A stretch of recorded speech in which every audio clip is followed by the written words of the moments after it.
I walk into the room and all of a sudden, I feel like I don't know what I'm going to do next. I feel overwhelmed. I feel distressed. I feel perplexed.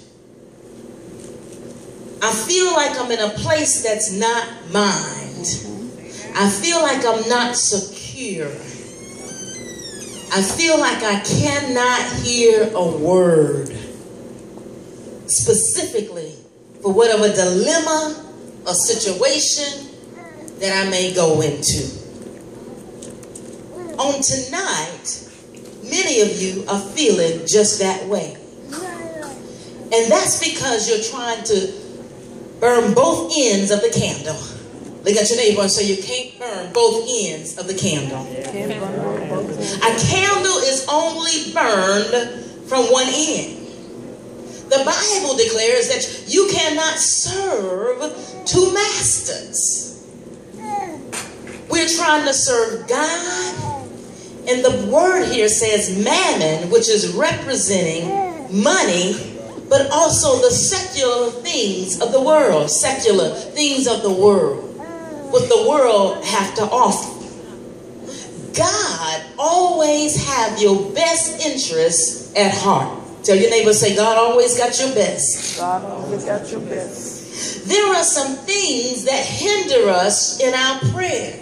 So we got to set our houses in order. We need to set in order our natural house and also our spiritual houses. Our natural house can't be junky and we expect to receive the best things to come in. Come on. Amen. Many times when you're expecting something better, you usually move out the junk.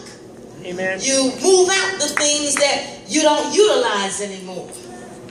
My sister come over from Texas and she'll say, have you worn that in 1 year? If you haven't worn it in 1 year, you need to take it down.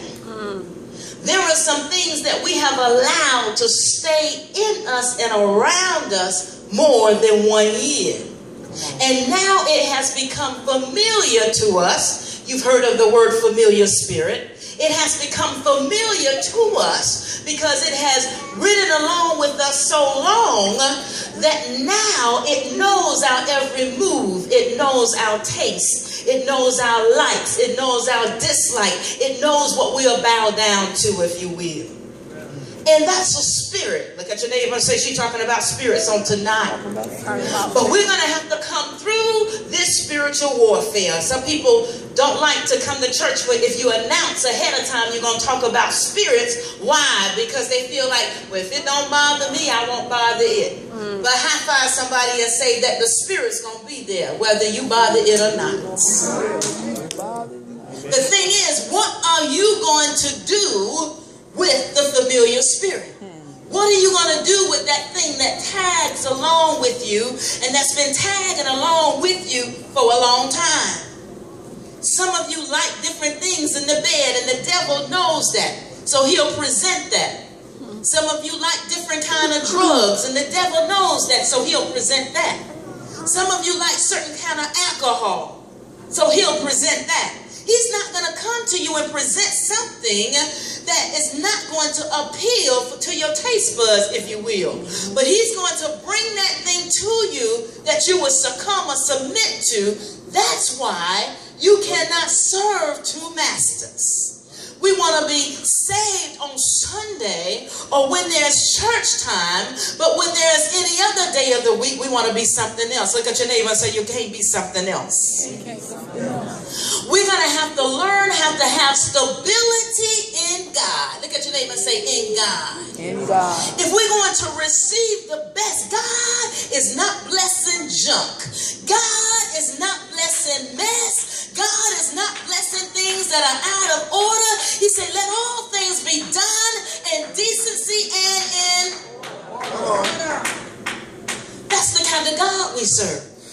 What are you saying? I'm saying because when we leave things junky, the next person that comes behind us pick up that same junk, walk in that same junk, and thinking that it's all right. Look at your neighbor and say, it's not all right. It's not all right. It was a day and a time that you could play around with sin. Come on, somebody. There was a day and time that you can play around with sin and you can get away with it. There was a day and time that we can put our right foot in, glory to God, and put our right foot back in, and we could be all right. But this is not that day and time. You go out there and play with fire, high five somebody and say, you will get burned. You will get burned. So we have to have a relationship with God through our fellowship with prayer. Prayer is a relationship wherein we humbly communicate with God. We don't beg God. We don't plead with God. Amen. We don't tell God what to do, but we humbly submit ourselves. Amen. Acknowledging that He is the Almighty and we're nothing before Him. The only way that we're made what we are is through the shed blood of Jesus Christ. So we